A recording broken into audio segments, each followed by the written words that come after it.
আমাদের দেশের শিক্ষা ব্যবস্থাকে খাদের কিনারায় এনে দাঁড় করিয়ে দিয়েছে বিজেপি সরকার।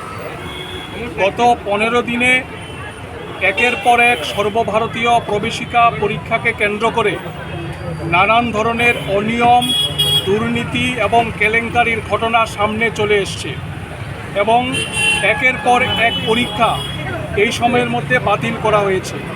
বহু ছাত্রছাত্রীর ভবিষ্যৎ আজকে বিপাকে, তাদের ভবিষ্যৎ আজকে খাদের কিনারায় এনে দাঁড় করিয়ে দিয়েছে এই বিজেপি সরকার। প্রথম দিকে এই দুর্নীতির খবর চেপে যাওয়ার চেষ্টা করলেও পরবর্তী সময়ে আমাদের দেশের শিক্ষামন্ত্রী ধর্মেন্দ্র প্রধান স্বীকার করেছেন যে আমাদের দেশের সর্বভারতীয় প্রবেশিকা পরীক্ষাগুলোতে দুর্নীতি হয়েছে, অনিয়ম হয়েছে এবং কেলেঙ্কারি ঘটেছে।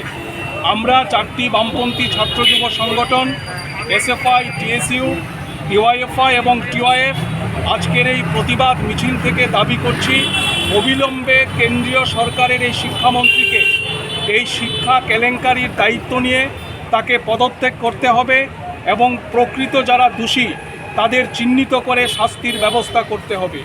আমরা মনে করি বিজেপির হিন্দুত্ববাদী শিক্ষানীতিকে কার্যকর করবার জন্যে তাদের যে অপচেষ্টা এবং আমাদের দেশের শিক্ষার গেরুয়াকরণ, বাণিজ্যিকীকরণ এবং কেন্দ্রীয়করণের নীতির ফলেই আজকে শিক্ষাক্ষেত্রে এই দুর্নীতির ঘটনা সামনে চলে এসছে।